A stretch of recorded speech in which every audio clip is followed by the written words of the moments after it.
अल्लाह के पाक पैगंबर जनाब मुहम्मदुर रसूलुल्लाह सल्लल्लाहु अलैहि वसल्लम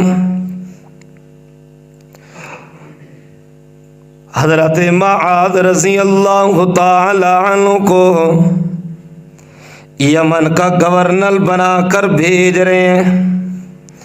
अल्लाह के नबी हज़रत मआद के साथ साथ आते हैं। अब ये भी बात याद रखना, अल्लाह के नबी इमामुल अंबिया हैं, अल्लाह के नबी जहानों के सिरदार हैं, अल्लाह के नबी खातमुन नबिय्यीन हैं, लेकिन मेरे नबी का ग़ुलाम है, मेरे नबी के साथ गवर्नर बनाकर जार भेज रहे हैं। अल्लाह के नबी ने अपने ग़ुलाम को सवारी पर सवार किया और ख़ुद मेरा नबी सवारी के साथ साथ आ रहा है, अपने सहाबी से बातें कर रहा है। इतना बड़ा मकाम और मर्तबा होने के बावजूद अल्लाह के नबी सवारी के साथ साथ आ रहे हैं। सवारी को और सहाबी को सवारी के ऊपर बिठाया हुआ है और दुनिया को ये सबक दे दिया कि अल्लाह करीम अगर मकाम और मर्तबा दे दे तो उस मकाम और मर्तबा पर तकब्बुर न करना, बल्कि एक दूसरे के हुकूक भी है, उन हुकूक को भी पूरा करना।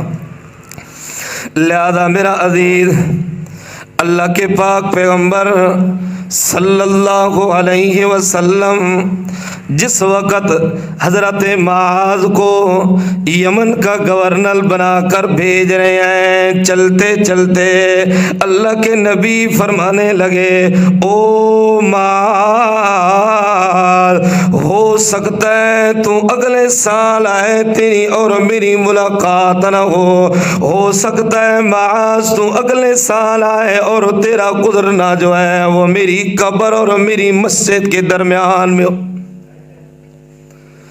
अल्लाह अकबर।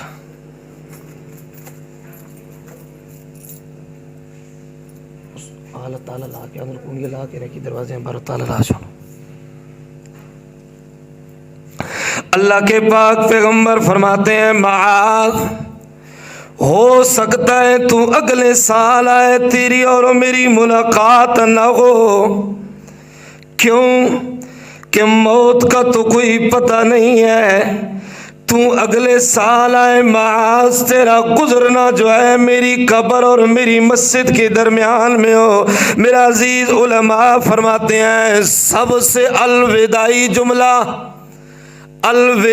जुमला और सबसे दर्दनाक जुमला, हजरत माज की आंखों से आंसू आना शुरू हो गए।